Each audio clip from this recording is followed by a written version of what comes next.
I've been watching it for 40 years. Are you kidding me? You're listening to Winning Cures Everything. Game day, baby. Wake up or get out. Here's your host, a confident young man, a superb athlete, Gary Seegers. Welcome in, Winning Cures Everything. It is the Week 9 college football reactions and recap show. It is Sunday, October 30th, and I, of course, am your host, Gary Seegers. You can follow me on Twitter at GaryWCE. Hopefully, everybody had a wonderful college football Saturday. We've only got so many of these in a year, and while it wasn't the most insane, it wasn't the most exciting, there were still a lot of fun football games that went on Sunday, so hopefully everybody had a good time while that was happening. So we've got a lot to dive into. Before we begin, let me go ahead and remind everybody, one, go ahead and subscribe to the channel. We broke 7,500. That was the goal, and we got there before season's end. So first of all, thank you to everybody that is a part of this. I certainly appreciate that. But we are not stopping at 7,500. We want to keep going. That next goal, I guess, would be 10,000, but let's make it simple. Let's get to 8, and then let's get to 9, and then we'll get to 10. We'll worry about everything else later. If you have not already subscribed, do that. Go ahead and like the video if you would so kindly. And along with that, make sure that you are subscribed to the podcast. The podcast helps too. If you can't be here live, I understand. It's all good. That's the fun thing about the internet is everything lives forever. You don't have to be on time for anything. So go ahead and make sure that you are subscribed there. Apple Podcast, Spotify, whatever it is. Make sure that you're subscribed. Leave a nice 5-star review. The show is brought to you each and every time out by BetUS. It is America's premier online sportsbook and really America's favorite online sportsbook since 1994. They've been doing this a very, very long time. Go and get signed up for all of your sports gambling needs. Everything that you want to bet on, you can bet on at BetUS. BetUS.com. It is where the game begins. I am the host of the BetUS College Football Show every Tuesday and Wednesday at 1 p.m. Eastern Time. You can, of course, join in the conversation over there. Make sure that you are subscribed. We hit 10,000 last week, and we continue to grow over there. Certainly appreciate everybody that's a part of that show as well. So make sure that you go and check it out. You can go see what all the picks did last week. Had another winning week on the show. Definitely good things. Definitely good things. All right, let's dive into this. Let's talk about what we need to talk about. First off, 7 AP Top 25 teams went down. It was a sleepy Saturday. It was a lot of AP Top 25 favorites. There were some, a couple of ranked matchups, etc. We had 2 top 10 teams go down. One to a ranked team on the road. The other to an unranked team on the road. Of course, I'm talking about Oklahoma State getting absolutely blasted. We're going to talk about that game. And Wake Forest got demolished.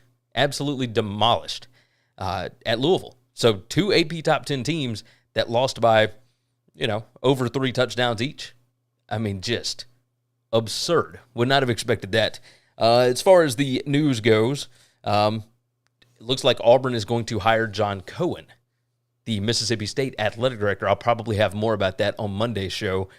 But yeah, this is interesting because that is not one of the names that had been, thrown around really with any of the circles. I don't really know what his connection to Auburn is. He was the head baseball coach at Mississippi State for a very long time. He has been the athletic director at Mississippi State for the past 7 years. State has done good things. I just would not have assumed that Auburn would have gone after him.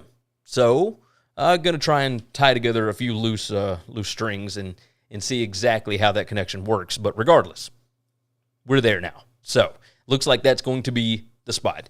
Let's go ahead and start diving into the games. I know what you guys are here for. Everybody that's watching, thank you. Go ahead and like the video and make sure and jump in the chat. If you have any questions, I will certainly try and answer them. And if you have any comments or any additional knowledge that you would like to add to the conversation, I would appreciate it. So go ahead and knock that out.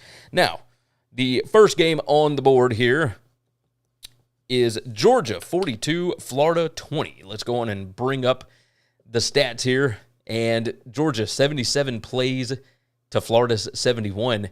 This game probably should not have been this close, really. Georgia went up 28-3 at one point. Florida came back due to some turnovers, etc. Georgia had 3 turnovers on the day. Florida had 0. But you look at total yardage, I mean, they outgained Florida by 180 yards. roundabout.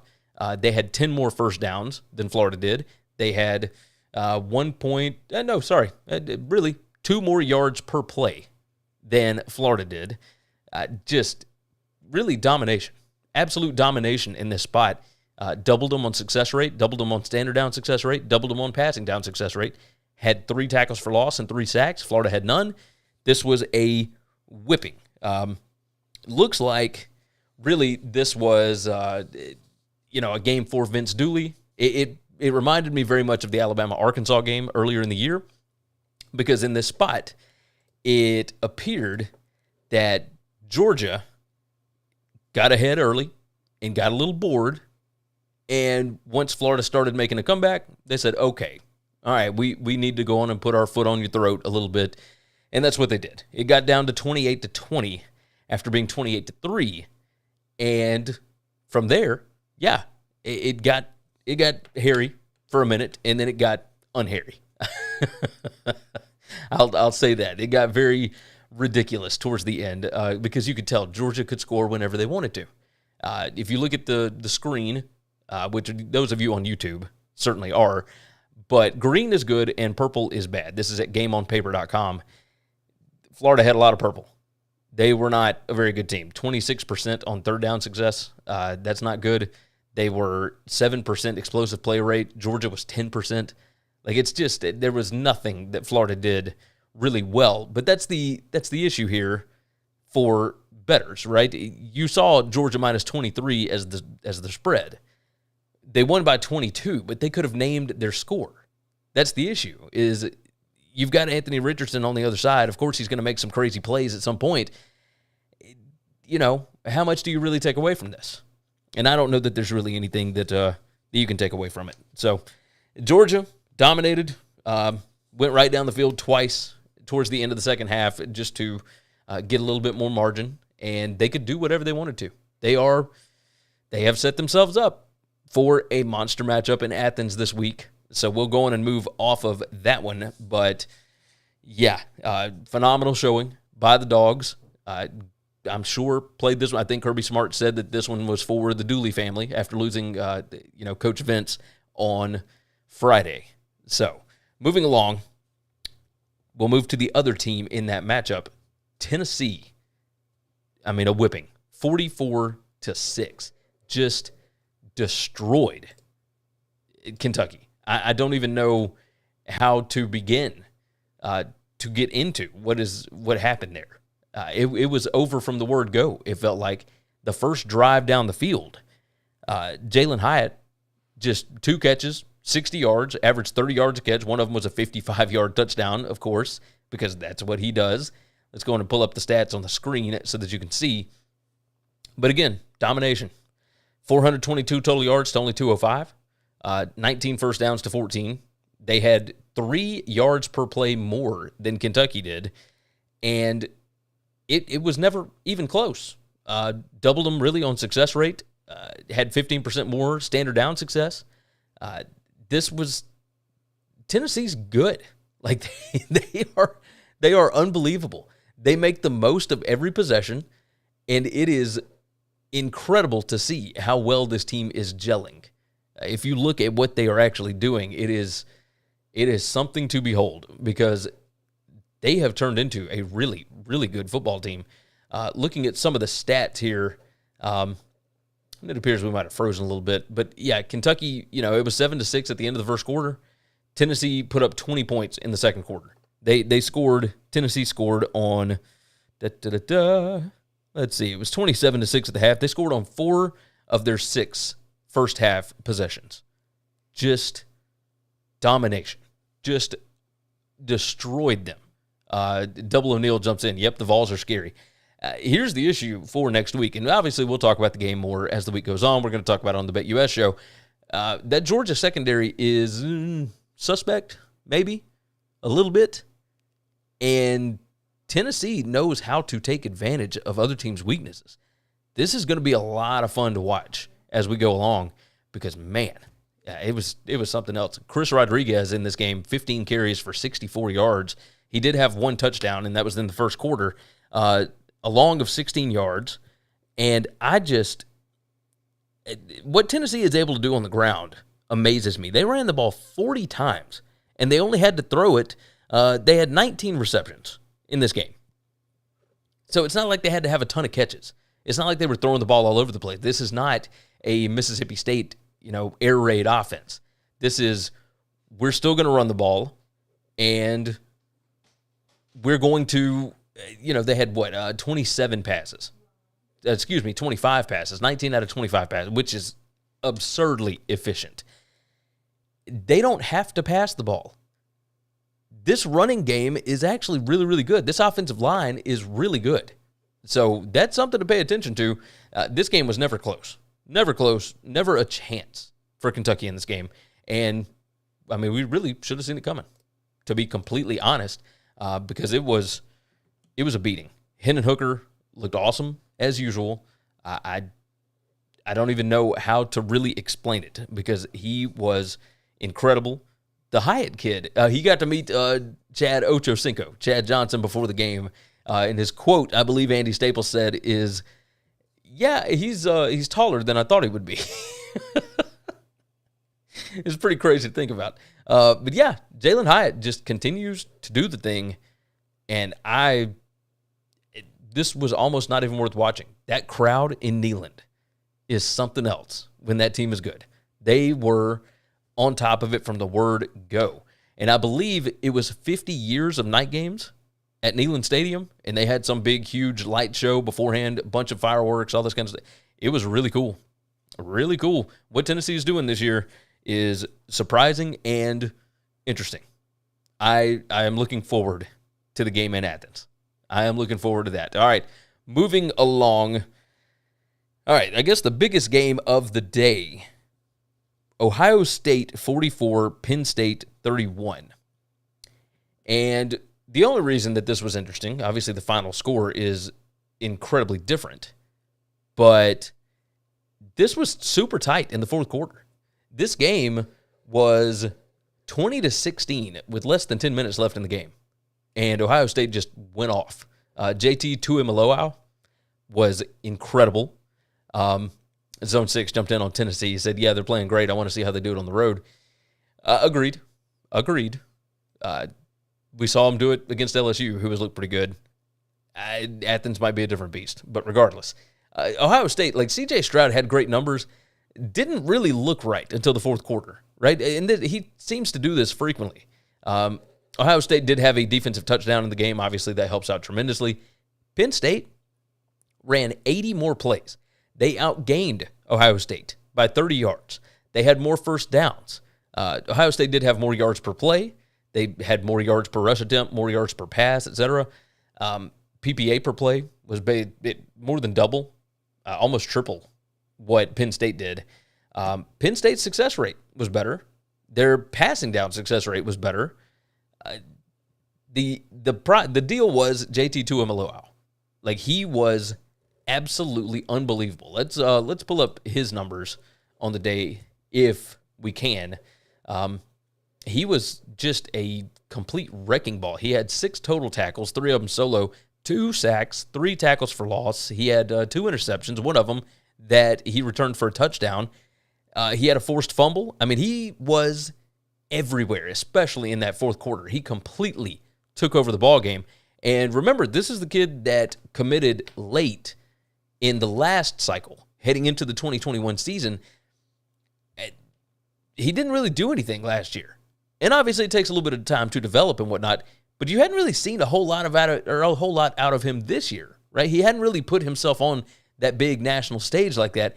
But man, he had a matchup and he exploited it. And it was multiple. Like we talked about Penn State's offensive line woes and how good are they. 82 Atlantic says you put the games from last week in the description. You know what? I will fix that here in a bit. I thought I fixed that last night, but regardless, this is interesting. How good is this Ohio State defense? If they're giving up these kind of numbers to Penn State, how good are they really? Right? You've got some pieces that are very dominant, but how good can they be for the rest of the season? Like, you look at Penn State's numbers, and let's see, running the ball. Oh, here, hold on. We'll pull it back up over here. So, on this, we've got 6 yards per play, which is pretty good. You got 3 yards per rush attempt, almost 8 yards per pass. Double O'Neal jumps in, Penn State ain't bad. Agreed. But we did see Michigan just completely annihilate this team. And Ohio State didn't really do that. They annihilated them in the fourth quarter. Ryan Day's play calling was really weird in this one. Like, I'm not sure exactly what to make out of this. Yes, a win on the road is incredibly impressive. And you can't really compare game to game because the matchups are obviously different. But this one is just strange to look at because we've already seen Penn State be dominated. So, here we go. It's zone 6. Compared to last year, so much better. They're good, not elite. Yes, agreed on that. My gosh, last year was a complete debacle defensively for Ohio State. Double O'Neal, Michigan struggled for a long time with Michigan State yesterday. Yeah, that's the other part, and we're going to get to that one later on. But yeah, it's weird. I don't know what to make of Penn State. And I think that's my biggest issue with the Ohio State situation. I'll tell you this. Road games, how about this? Home games. It seems like there is something to home field advantage, maybe more so this year than we've had in the past 2-3 years, really. We had gotten to a point where it was almost NFL-like, where home field advantage didn't necessarily make that much of a difference. But there are some games this year that have absolutely been affected by home field advantage. And I need to dive into the numbers and see about, spreads and all that kind of stuff. But it certainly plays a part. Certainly plays a part. The fact that Tennessee got to go play LSU at 11 a.m., that's a little different than going to Death Valley at night, right? Going to play Penn State in, a big noon kickoff, maybe a little bit different than going to play Penn State at night for a whiteout. So, regardless, Ohio State looked fantastic in this spot. But yeah, just dominating again, doing what they do. At this point, you just have to, you got to keep winning. It's all about surviving until the end. Zone 6 said Penn State is a top 20 team. Look at all the teams 8 through 40, razor thin. Yeah, I agree with you. I agree with you 100% because it feels like everybody can beat everybody except for maybe the top teams. And even then, Ohio State was on the ropes. If you don't have JT Tuimoloau doing what he did yesterday, what ends up happening in that game? I know that when Ohio State went down 20-16, or 21-16, whatever it was, when they went down, they came right back and scored very quickly. Travion Henderson took it to the house, right? Could Penn State have come right back down and scored? Obviously not because we saw it, but what do you do if you don't have that one guy that was dominating on defense? Double O'Neal said, no one in the Big Ten is beating Ohio State. I mean, I kind of said that last year. I don't know. We'll see. I'm not going to say nobody is going to beat them. It certainly looks that way because they are ridiculous. Like, they are ridiculously talented, and when they put it together, they are unstoppable. But I have seen them not be unstoppable before, so I'm not going to go as far as to say that nobody's going to beat them. I'll say that. They were in a weird situation yesterday for sure. Moving along, let's move to the Big 12. We'll talk about another undefeated team here. And TCU, 41, West Virginia, 31. Now, Parker on the show had TCU by 7.5, and I will admit that I put a pizza money bet on TCU to cover 7.5 as soon as it was announced that Tony Mathis was going to be out of this game. It was still a trap game. It was still a rough situation, right? Looking at this, Kendre Miller, 12 carries, 120 yards, had 1 touchdown. He was, I think, a 51-yard touchdown. But still, 11 carries for 70 yards is pretty ridiculous, right? He had a good day. Max Duggan didn't look great, looked like he was hurt a little bit, and I had the game on mute, and I didn't see anything about injuries and whatnot. He'd 16 out of 28, which is, okay. But the fact that it was for 341 yards is insane.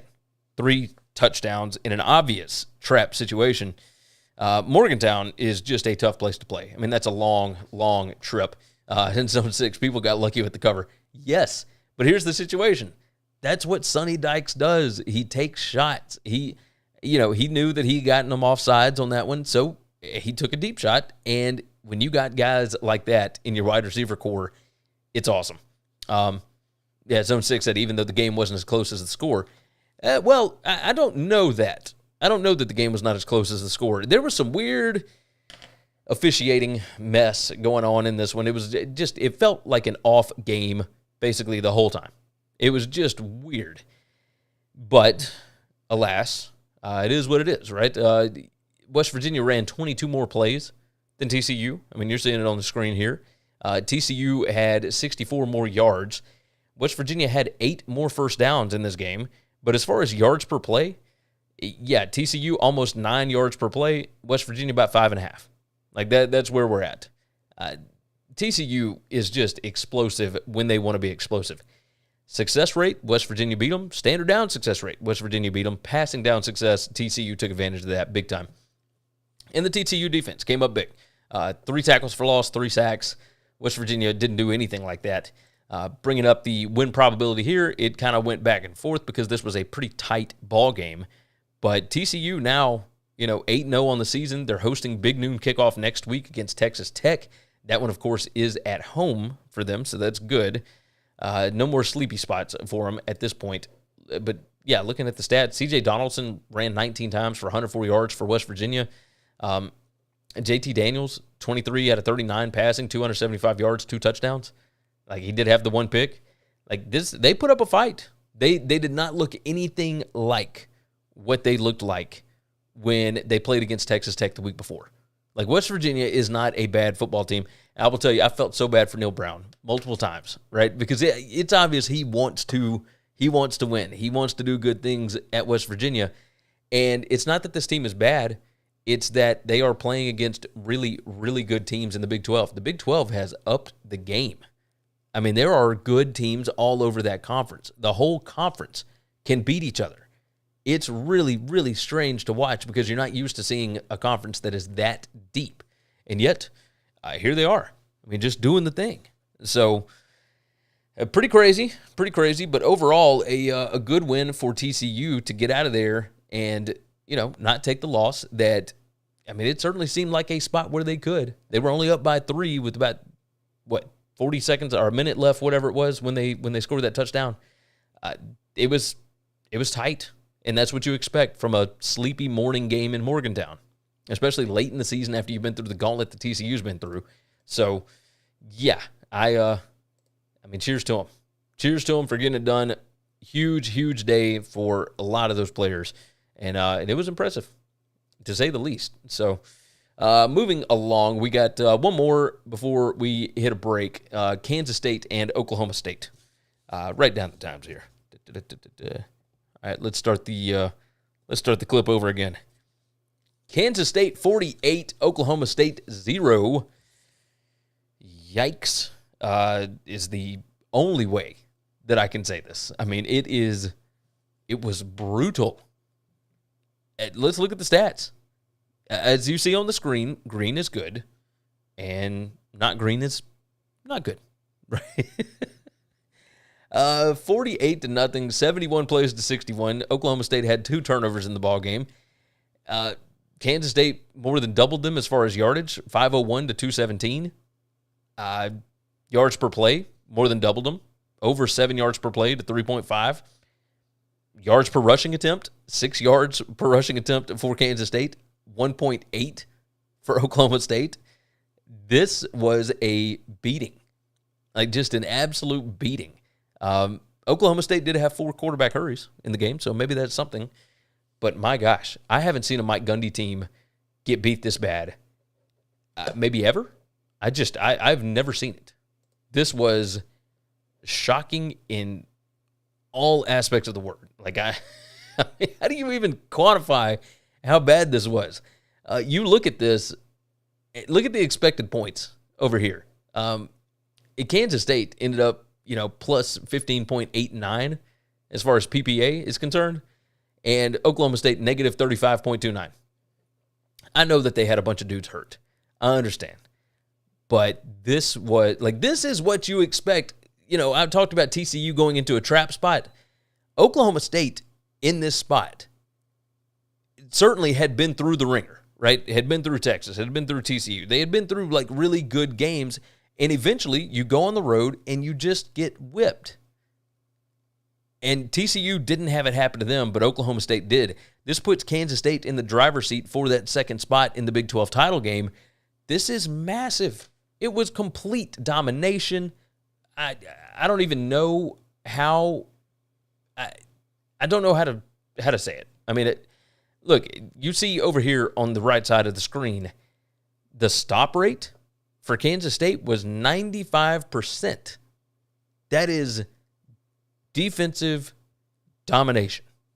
Absolute defensive domination.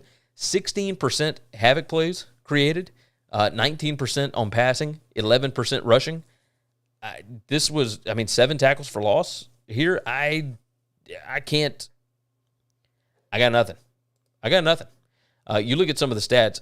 The drive chart, Kansas State took the first opening drive, went 77 yards for a touchdown.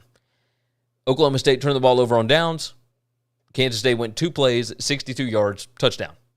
Now, Kansas State did punt on the next one. Oklahoma State fumbled, and Kansas State had to punt again. But after that, touchdown, interception, touchdown, punt, touchdown. Kansas State scored 3 straight touchdowns to end the half. It was 35-0, and that was all she wrote. This was when you finally run out of gas, the car is not going to go anywhere. And it looked like the Oklahoma State car did not go anywhere. Spencer Sanders, 13 out of 26 passing for 147 yards with 1 pick. Gunnar Gundy, 2 out of 7 passing, 16 yards. He came in late. But turned out that the Gundy kid was actually their leading rusher, 5 carries for 27 yards. They ran the ball 30 times for 54 total yards. Kansas State absolutely whipped them. Cheers to Will Howard, because I know a lot of people were talking about, TCU got lucky. They had to play Kansas State's backup, da-da-da-da. Howard was 21 out of 37, 296 yards, 4 touchdowns, and didn't turn the ball over. This was a complete beating. I can't even begin to describe how crazy this was, because they really did. They owned them. It was a whipping from the word go. I haven't seen that with a Mike Gundy team in a very, very long time. This team always shows up regardless of who's on the field. I know that they had 7 defensive starters that maybe were not playing or were playing banged up at best, and even still, I don't know what to make of it going forward. I will certainly tell you that. On the other side, we're going to hit on UCF and Cincinnati, Notre Dame, Syracuse, etc. But first, let's go. Let's check out some things you should know about. College football is back, and BetUS TV has you covered. Every Tuesday and Wednesday at 1 p.m. Eastern, we've got expert game analysis to help you make informed decisions before kickoff, only on the BetUS TV College Football channel. Visit winningcureseverything.com to find everything you need to know about us, including full shows in video or podcast form, gambling picks, merch, the gear we use, and more. If you want more content from me, Gary, visit BetUSTV.com. I host the How to Gamble on Sports show, and from August through January, the BetUS College Football show. You can subscribe to both on YouTube. If you haven't already, subscribe to the podcast on Apple, Spotify, or whatever's your favorite podcast app. And if your app allows it, leave a 5-star written review. Visit the Winning Cures Everything web store to get all kinds of football shirts, hats, hoodies, mugs, and more. Visit winningcureseverything.com/store to see what all we've added. And now, back to the show. All right, now let me go on and tell you right quick about Valtameri Surf Company. It is a clothing apparel line. Fantastic. ValtameriSurfCo.com is where you check it out. They take college towns and put them together with this really cool surf company design, and the material on the shirts is awesome. I've got 2 of them. I absolutely love them. You can use the promo code Gary10 to get 10% off of your order. It's Gary10. Go and check it out. I'm telling you, Fantastic stuff. There is a link in the description for you to check it out. If there's not right now, I will go and fix that because I didn't realize that this was streaming to the wrong video. But either way, we'll get there. So go and check it out. ValtameriSurfCo.com. Use the promo code Gary10 and you'll get 10% off. Along with that, go and check out the BetUS College Football Show. I'm going to tell you as many times as I can tell you. We are doing really fun things over there. It's a very entertaining show. Had a lot of fun breaking down games last week. And this is one of the games that we broke down last week. UCF 25, Cincinnati 21. Yes, that score is correct. It's a very weird score. But this was a weird ball game. I will tell you that. John Reese Plumlee went out with a concussion in the second quarter. Mikey Keene had to finish the game. The offense never slowed down once he came in. The connection between Keene and O'Keefe is certainly still there. They looked very comfortable with each other. It is a luxury to have a backup quarterback that has started a full season.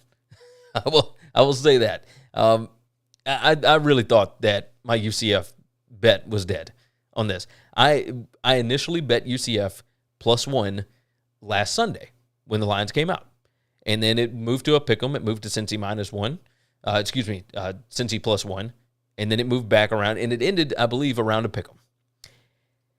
You look at the numbers here, and UCF really dominated this game, and it just felt like couldn't finish drives. Like, that was the weird thing about it. You look at the drive chart on this, field goal, and then they had 2 touchdowns. That was Cincinnati, field goal, and then they get down, they fumbled twice, and that was at the Cincinnati 2 and the Cincinnati 16. Like, they really should have beaten them much worse. But Cincinnati found a way to get the ball back, and it is what it is. You look at some of the stats here. Here, let me go and pull this back up. 82 plays to 64. Zone 6, so many fumbles in the red zone. Yeah, it irritated the absolute mess out of me. Because obviously, I had a bet on UCF in this spot because I thought they would bounce back from an ugly showing at East Carolina last week, and Cincinnati has not looked right. And they didn't look right in this game, even after knocking out the opposing team's starting quarterback. Like, there's something going on with the Cincinnati team. The defense is not as good as they were. Obviously, when you are a team that loses 9 NFL draft picks, you are going to step back a little bit, especially if you are a G5 team, which is what Cincinnati technically is until next year. But regardless, you look at this, the total yardage, 505 to 333. 30 first downs to only 18 for Cincy. 6.159 yards per play to only 5.2. 7.7 yards per pass, only 6.5. 5 yards per rush attempt, Cincy only 1.9. Like, Cincy's offensive line could do nothing in this spot. The success rate, way up there for UCF. Standard down success, pass down success, tackles for loss, everything. This UCF defense, by the way, that defensive line is serious. Their front 7 is so good. So good. I still don't know how they got whipped so badly at ECU. Other than, look ahead spot, ECU is actually pretty good, et cetera, et cetera. The win probability went a little haywire because if you just look at the overall numbers, UCF should have won this many times over. And instead, they had to wait until a last-minute drive, pulling up that drive chart again. Yeah, scored a touchdown with 48 seconds left. Just crazy. It's so nuts to think about the fact that UCF had to have 2 touchdowns in the fourth quarter in order to win this game because they were the better team, like significantly better, and it just didn't pan out that way. Like, so weird to see this ball game. But Mikey Keene on the day, I need to shout him out with his stats. 15 out of 21 passing, 176 yards. He ran the ball just one time for 9 yards. It felt like he was scrambling quite a bit. Maybe I'm wrong. Harvey had 18 carries for 84 yards. Bowser 14 for 58 and 1 touchdown. This was awesome. Like, this was a fun game, a fantastic atmosphere in the bounce house. Like, that is a good, fun fan base. I'm excited to see both of these teams enter into Big 12 competition because I think that the crowds are going to be awesome. Like when you get a new team coming in, it's always a lot of fun. So that's what I'm looking most forward to. These teams, this is going to be fun looking at the AAC now. Tulane is 4-0 in the AAC, but you got UCF, Cincy, and Houston that are all 3-1. Like, we're moving into November. Like, we have still got no real, like, we don't exactly know who's going to be there in the end in the AAC. So I think this is going to be a lot of fun. Cincy, of course, 2 losses. This is their first loss in the AAC in, 2 years? I believe it was 2020 when they lost to, 2019 was the last time they lost to an AAC team. Maybe I'm wrong on that. Either way, it's been a long time. We'll say that. All right, moving right along. I need to pick up the pace a little bit, and that won't be so hard going forward on this. Notre Dame 41, Syracuse 24. And, of course, when you get a pull up the stats here. There we go, Zone 6, 19 wins in a row. Yeah, it was a long time for Cincinnati. Notre Dame had 74 plays to only 61 for Syracuse. They only had 1 turnover. Syracuse had 2. And this game, you knew what it was going to be like when Garrett Schrader threw a pick 6 on the first play of the game. Garrett Schrader did get knocked out, and Del Rio had to come in the second half. Notre Dame just dominated this ballgame. 80 more yards total. Had 22 first downs to only 15. You know, they won yards per play. They won yards per rush. They won PPA per play significantly. Standard down success, passing down success. Syracuse could not stop them from running the football. And we'll go on and pull up those stats. Look, I mean, they had 246 yards rushing on 56 carries. The 2 running backs had 40 carries for over 200 yards. It was awesome. Absolutely awesome. I don't even know what to say about this.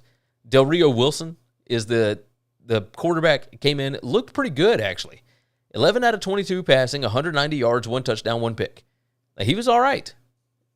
Sean Tucker, they certainly fed him the ball more when they didn't do it against Clemson last week. 16 carries, 60 yards.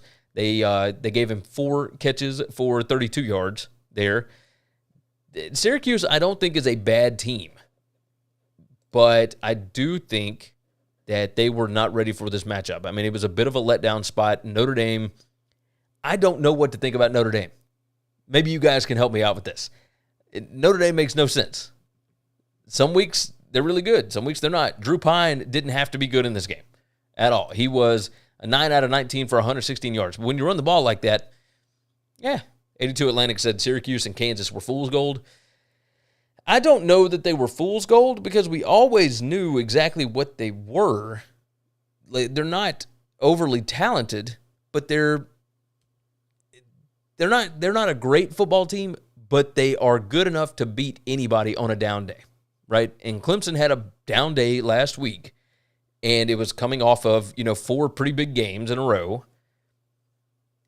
Sleepy noon kickoff. Yeah, in this situation, Syracuse at home, sleepy noon kickoff. They thought they could compete with Clemson. So, of course, Notre Dame, who has gotten beat by Marshall and whoever. I had somebody text me last night and say, hey, why is Notre Dame so much better on the road than they are at home?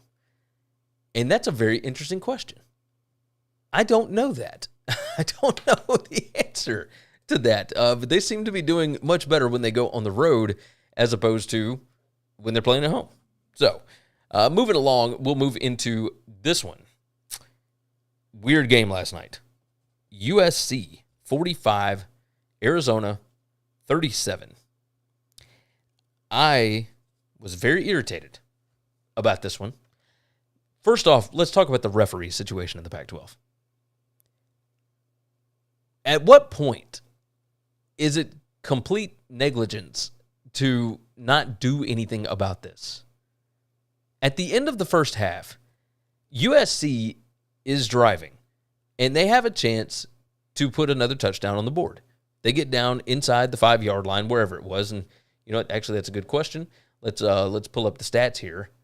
But USC was driving. I'll pull it up on the screen for you. And let's see. they get down to, the 10-yard line. They had a chance to do something in the ballgame and score another touchdown to go up, even more.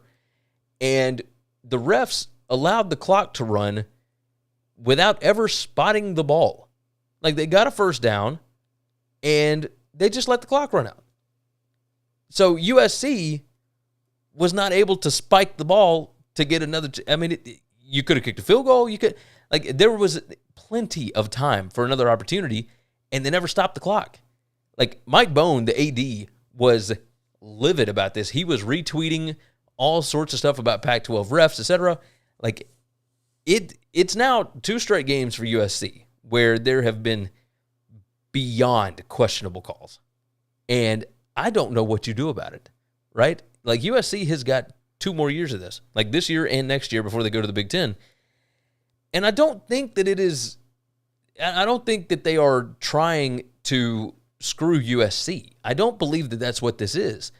I think they're just incredibly bad at their job. This is complete incompetence because it's not just happening in the USC games, although it appears to be happening on a much bigger scale in the USC games. But man, it is rough. It is really rough to watch in the Pac-12 to see what's going on. 82 Atlantic said USC getting hosed on the road by the refs against Utah and Arizona will lead to more conspiracy theories that the Pac-12 is trying to ruin them. And yes, agreed. But see, to me, the conspiracy theory of that doesn't make a whole lot of sense because USC, I feel like the Pac-12 would be trying to make as much money off of them as possible before they have to leave. Right? Like, it doesn't, maybe I'm crazy for that, but it feels like take advantage of the situation that you got before you get there. The biggest matchup that you could possibly have in the Pac-12 title game would be USC against Oregon. That would be the biggest possible matchup, the most ratings, whatever, and the 2 most likely teams to make it to the playoff, I believe. I don't, it's rough. 82 Atlantic says Pac-12 can't afford decent refs due to their bad TV deal. Yeah, that's certainly a part of it. That is certainly a part of it because we know that they don't have a feeder system. They don't have, they're not set up as well as some of these other conferences because they don't do a lot of training. They don't do a lot of anything. And I don't know that you need a ton of training for this. Like, I think there's just something going on. Oh, it's rough. It's rough. Speaking of TV deals, we'll talk on Monday about the Big 12's TV deal. But that got finalized this morning, so cheers to them. Your move, Pac-12, I suppose. Talking about USC, they had 8 more plays than Arizona. Arizona did have a turnover in the game. 621 yards to 543. Arizona had more first downs. Yards per play was very close. Yards per rush attempt was very close. Yards per pass was very close. USC had a shot in this game. Let's see if I wrote this down. This told me everything that I need to know about how bad this USC defense is. Okay? With a chance to put the game away late. 4th and 12. You're up by 16. All you have to do is get a stop on 4th and 12 with like less than a minute left or whatever it was. On 4th and 12, you give up 13 yards. I mean, I got nothing for that. This is beyond ridiculous. It tells me everything I need to know about this team. We'll say this. The passing offense was not hurt without Jordan Addison at all. Like, there was nothing that hurt them in this. So, cheers to it. Cheers to a big win for USC. They move right along. Arizona stayed in this ballgame. That Arizona offense is legit. When they go up against a bad defense, they can take advantage of it. And cheers to them. Cheers to them for doing it. Moving along, we are going to hit on Louisville. 48. Wake Forest 21. I just don't even know how to begin on this. Wake Forest had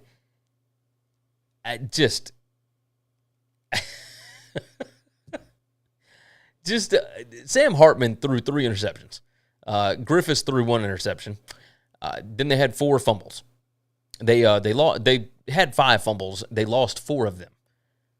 This is Double O'Neill said, okay, so who's in? We'll talk about that here in a minute. In Zone 6, yeah, they said Miami hold my beer, 8 turnovers in one quarter. Yeah, this was beyond absurd. Let me go and pull up the drive chart here. Wake Forest, they get to the third quarter. Interception, fumble, interception, fumble. That is 5 straight drives. Then they had to punt. They went 3 and out. And then interception, turnover on downs. And they finally scored a late touchdown thanks to, another interception that was returned but then fumbled and given back to Wake Forest. Like, it's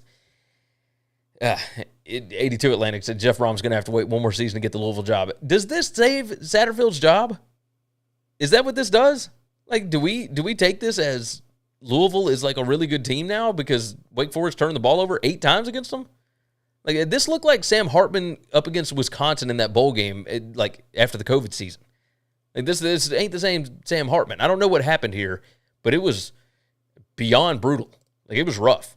Hartman was 20 out of 35, 271 yards, 1 touchdown, 3 picks. 12 rushing attempts for negative 24 yards, a lot of those sacks, etc. Double O'Neill. Wake Forest lost because they turned the ball over too many times. Well, yeah. This was a beating, and I don't know how much of it was Louisville and how much of it was Wake Forest. And that's what's so concerning here is, I don't know. It was the first Louisville win against a top 10 team since 2016. So what do you make of this? I mean, Malik Cunningham was good, not great. 15 out of 23 passing, 164 yards, no touchdowns, no picks. He had 9 rushes for 38 yards. Like, okay. I don't know what to do with this ball game. I don't think that this saves Satterfield's job. This was a weird spot. This game was tight up until play number 106. And then, Double O'Neill said, not the same as the Oklahoma State loss. No. Kansas State dominated that game. Wake Forest gave this one away. It was just completely different. Yeah, 35 points in the third quarter. Well, and that's because of turnovers, right? You saw the drive chart. As soon as you got out of the half, you start with 3 plays, 13 yards, and then interception, and then fumble, and then interception, and then fumble. And this is all in the third quarter. And what do they do with those turnovers? So the first one, they turned the ball over on downs, but then touchdown. Like, and then you had pick 6 returns and fumble, all of that. All in that third quarter. The number of drives in the third quarter compared to the fourth quarter, completely different. Like, you can see this. Wake Forest had 7 possessions in the third quarter. They had 3 in the fourth. Louisville had 5 possessions in the third quarter. They had 2 in the fourth. Like, turnovers, absolute turnovers. This was a beating of epic proportions, and it really wasn't that bad. Because when you look at the stats, like, it's not crazy. 410 total yards to 402. Wake had way more passing yards. This was normal. Wake Forest, 29 first downs to only 19. Third downs, 8 out of 16 for Wake Forest. Louisville was 4 out of 12. Like, you look at the stat sheet, and it doesn't look that crazy. Wake Forest ran 90 plays to only 65 for Louisville. But again, when you turn the ball over like that, yeah, the score is going to get lopsided. It's much like the Duke and Miami game. It's just nuts to watch. Let's move on to, we won't spend long on this one. Missouri 23 and South Carolina 10. Okay, so I was wrong on this, and that's putting it lightly.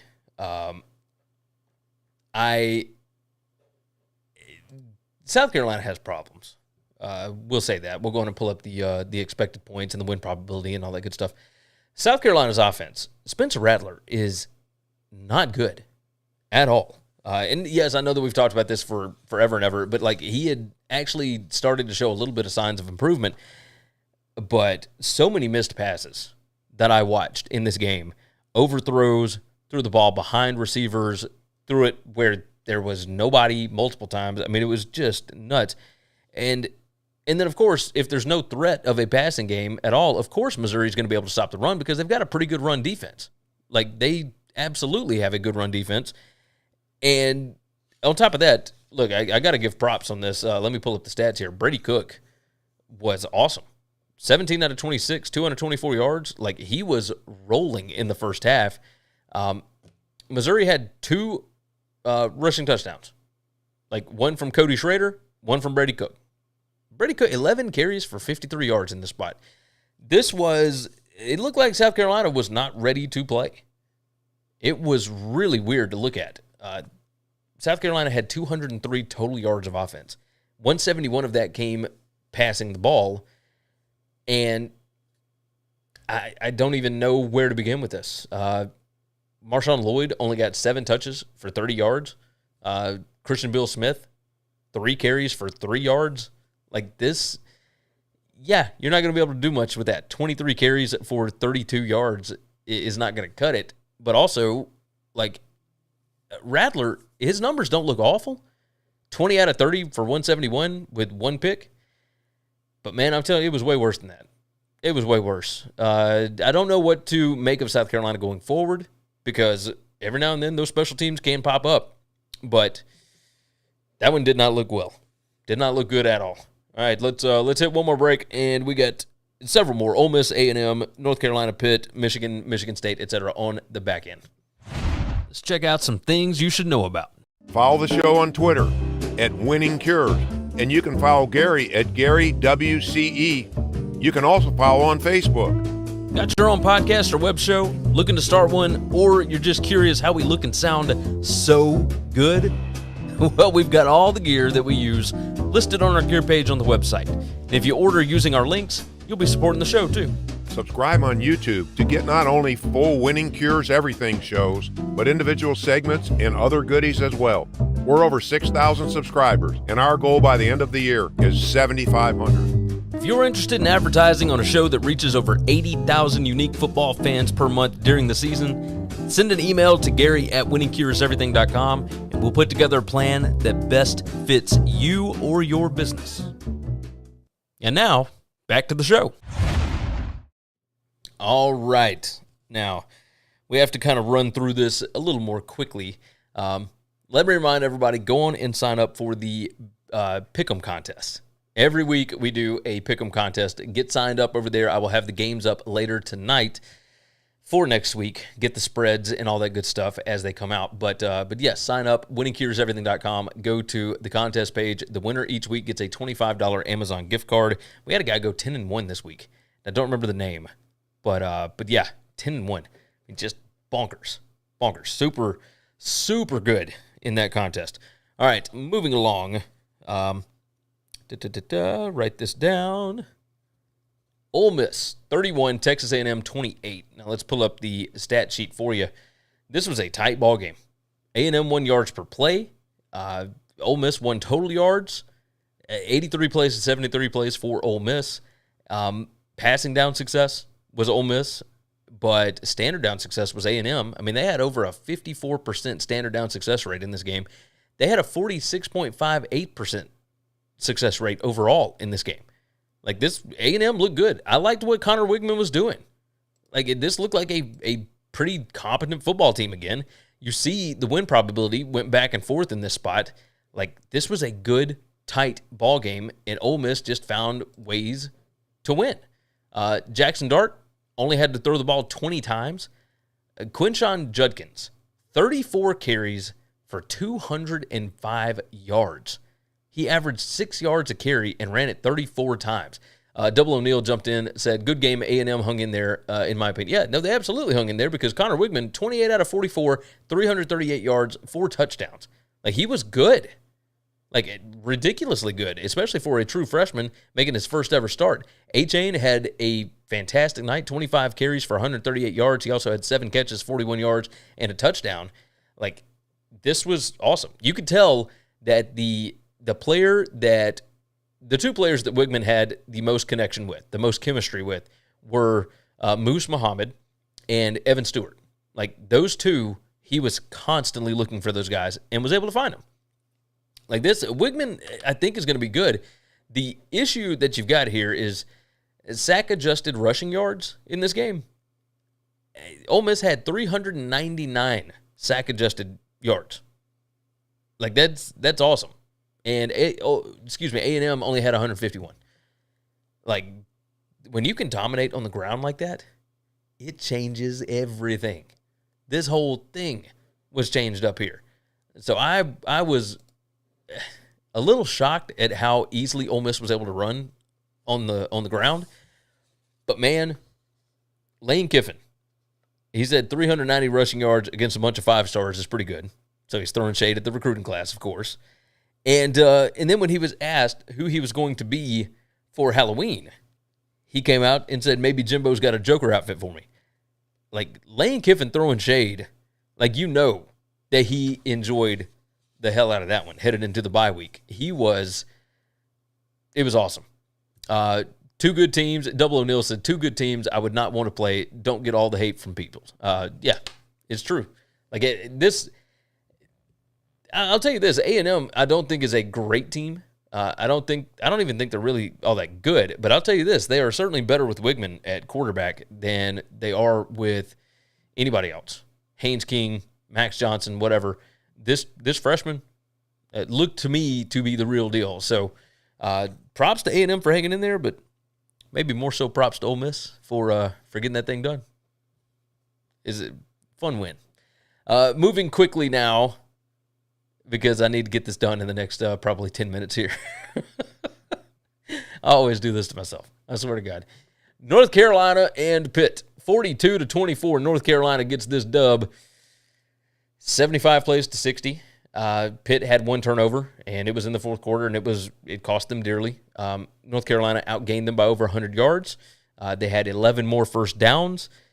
This was about what people expected. Now, for the majority of this game, it was not what people expected, right? This was not at all what people were looking at. But let's pull up the stats here, and you will see right up there, the fourth quarter. This game was 24-14 Pitt, deep in the third quarter. And North Carolina came out and scored 4 straight touchdowns. You look at the drive chart right there.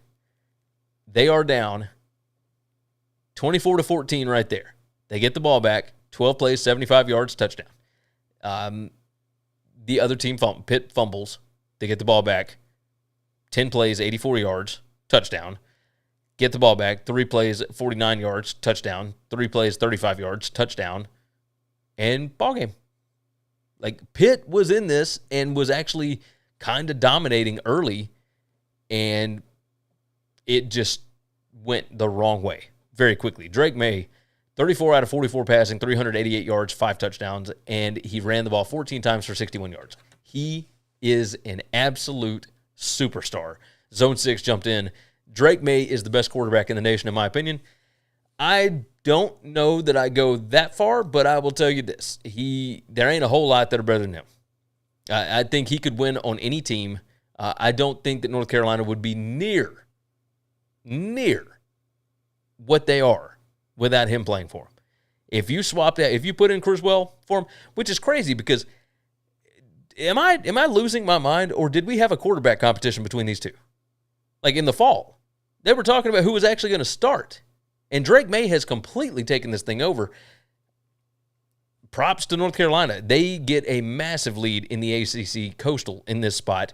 They are undefeated. Everybody else has at least 2 losses, if not more. And they've already played everybody else that would be considered a contender in that spot. They already beat Miami. They already beat Pitt.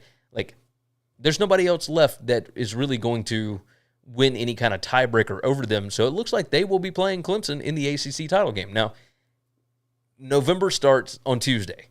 So we probably need to pump the brakes just a bit on this team. But the defense appears to be getting a little bit better. Maybe that's due to competition. I'm not sure, but who knows?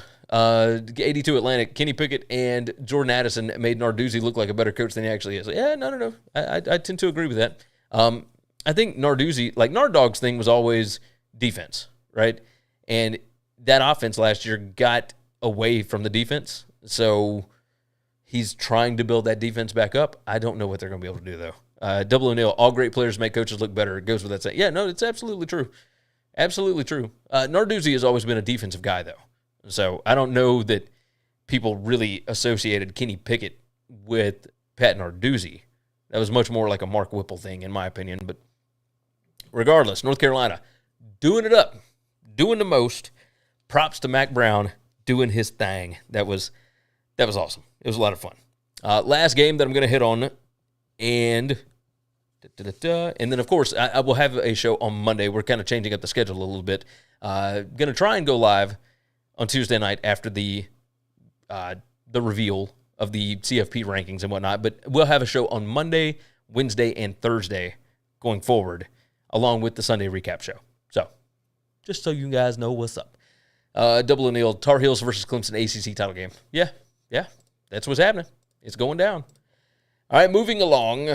Last one that we're going to hit, and this was a beating, even though the score maybe didn't indicate it. Michigan, 29, Michigan State, 7. Well, you look at what happened. Both teams had a turnover, but Michigan just annihilated this team, really. It had almost 200 more total yards, had 25 first downs to 11, had over 1 yard per play more. Yards per pass was Michigan State, but of course they had to pass because they got down. The PPA per play, the success rate, the standard down success, pass down success, tackles for everything was in Michigan's favor in the spot. It was a beating, to say the least. You look at the win expectancy, et cetera. Like, obviously, they were favored by 23, so, of course. But you look at this, and J.J. McCarthy, 15 out of 25 passing. He had 1 touchdown. Blake Corum ran the ball 33 times for 177 yards. He did say in his postgame press conference, Blake Corum said, I thought Tuck was coming.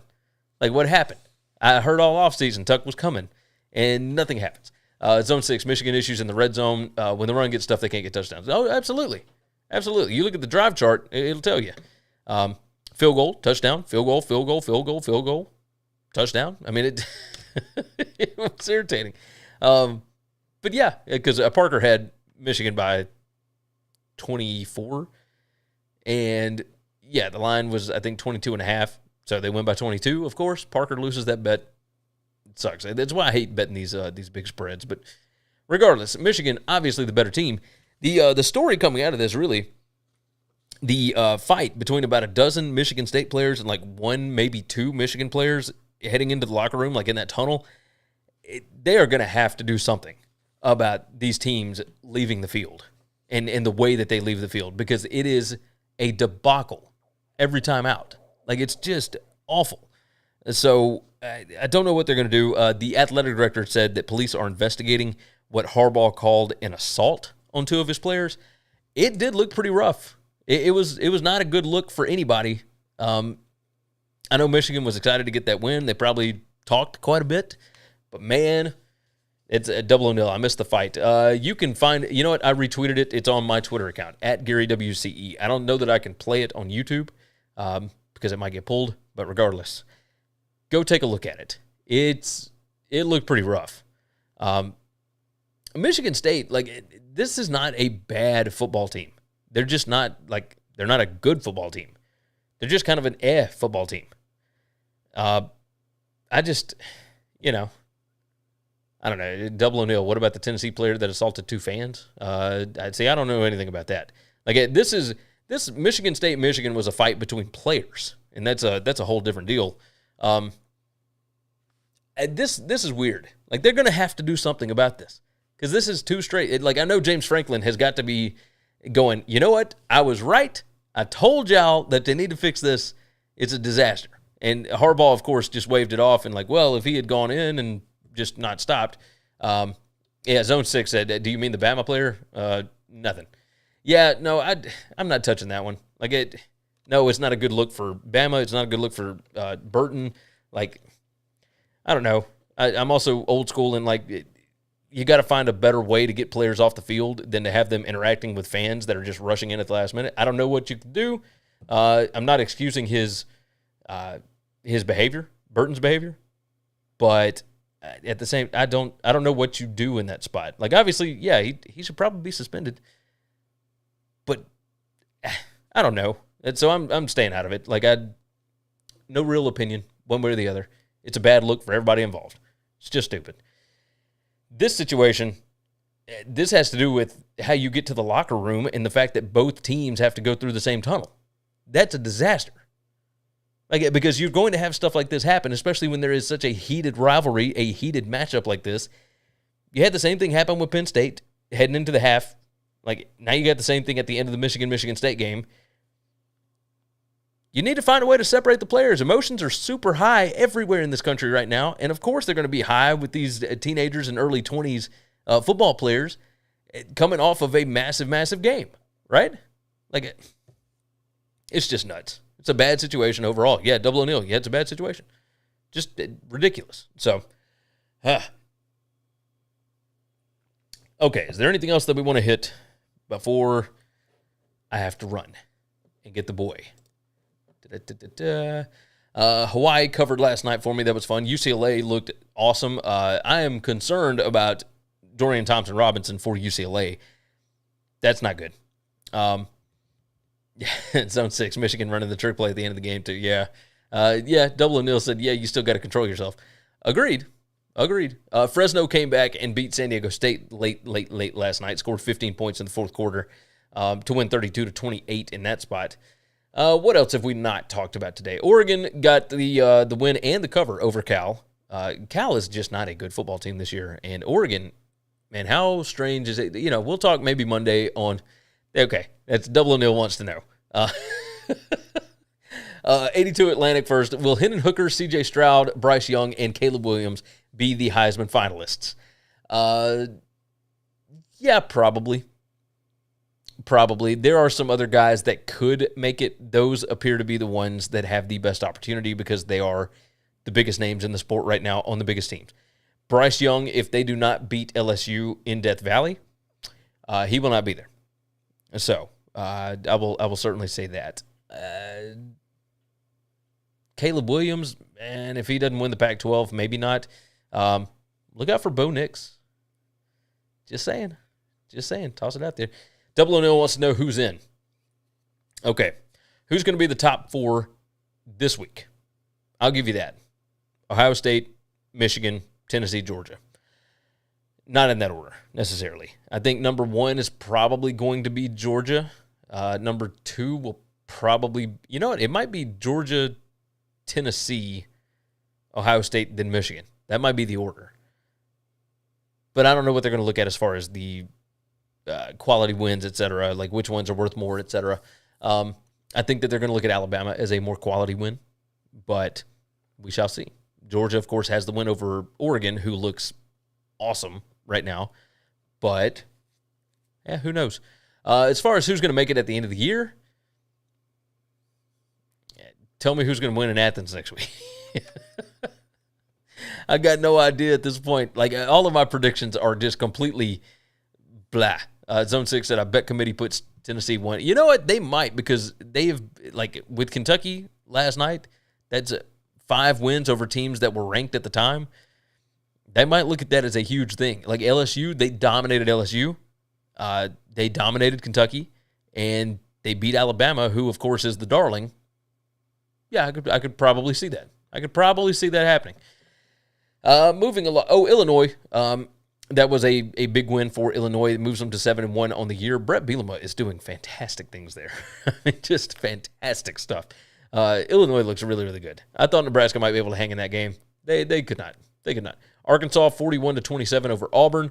The most fun part about this was Spencer Hall tweeting about the BS high school offense that Harsin runs, and it made me giggle because it's almost like Gus Malzahn never left.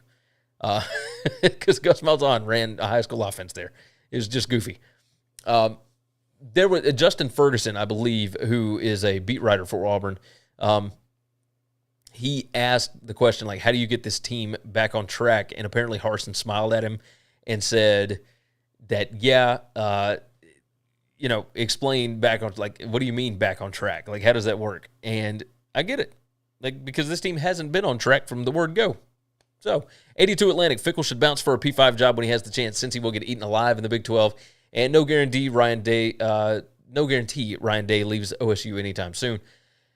I don't necessarily know that. Look, at Cincinnati, that's an athletic department and a school that are willing to invest in the football program. Fickell knows that Ohio area. Like, that's the only place he's ever really known is Ohio. He's got a ton of kids. His family is massive. They're comfortable there. He's making a ton of money. If he wants to be able to compete at, like, the highest levels, yeah, you could probably move on from Cincinnati. But if it's not that important to you, why bother? He's got a lot of friends that have moved up to bigger jobs that didn't make it, and then you got to go right back through that circle again. You got to go back through all the mess of, I'm going to go be a defensive coordinator here, or I'll go be an analyst for a year and then move up to a DC and then move over to a... Why? Like, you got a really good job in a place that you love. We like to sit here and Sunday morning quarterback this stuff, but at the end of the day, he's making what? Almost $4 million a year to be the head coach at Cincinnati, which is a place that he absolutely loves, and he is kind of built from the ground up because he kind of had to tear it down after Tuberville left. I don't see any reason why he would need to leave. Like, he's now in one of those bigger conferences. They were making $7 million a year in their media rights deal, and the new Big 12 deal was just announced. They're going to be getting $31.67 or whatever it is per year from the new TV deal. And toss on top of that all of the extra stuff that you'll be getting from the NCAA basketball tournament and the college football playoff and all that. All those deals are going to be done. They might be making, $45-50 million a year when all is said and done.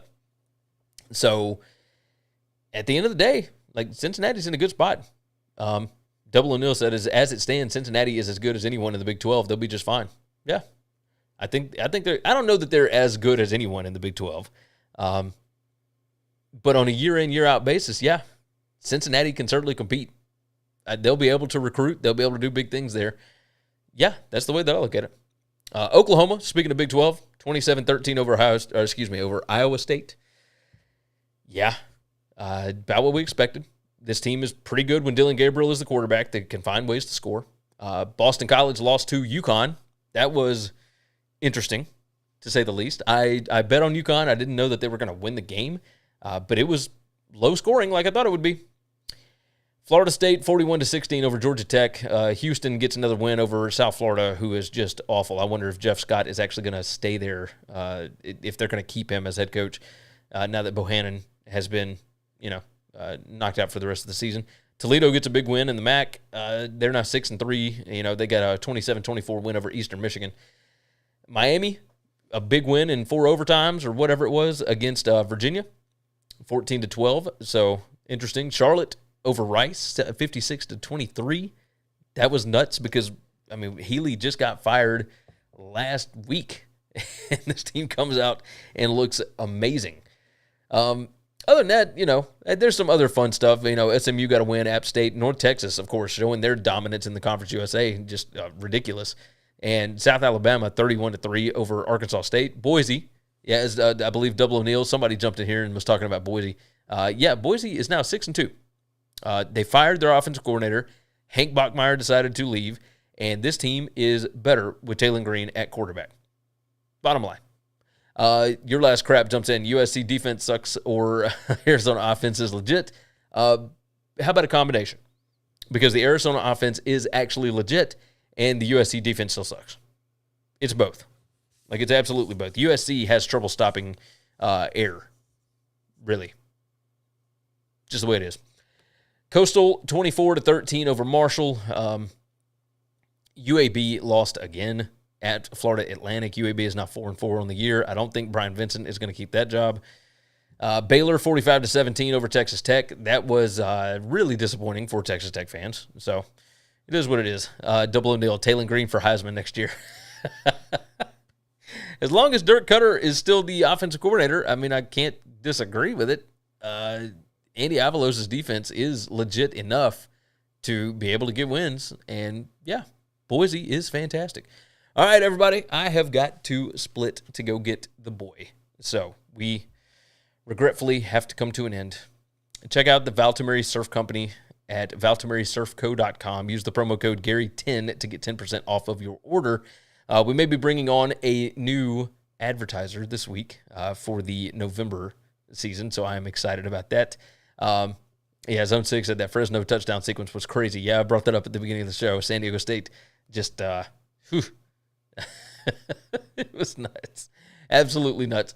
Zone 6, have a great Sunday. Yeah, you guys have a great Sunday too. So Valtameri Surf Co., go check them out. Gary10 for 10% off.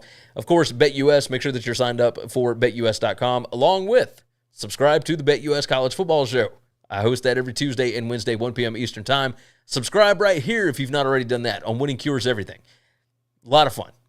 Of course, 4 shows this coming week. We're getting into November. I'm going to be showing up a lot on this feed, so make sure that you are subscribed and share the show out.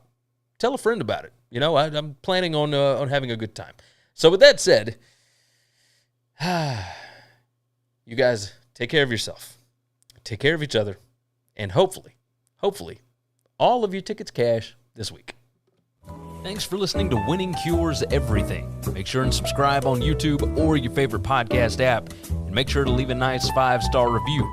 You can follow Gary on Twitter at GaryWCE. And the show is at Winning Cures. Be sure to check out the merch in our web store and share the show.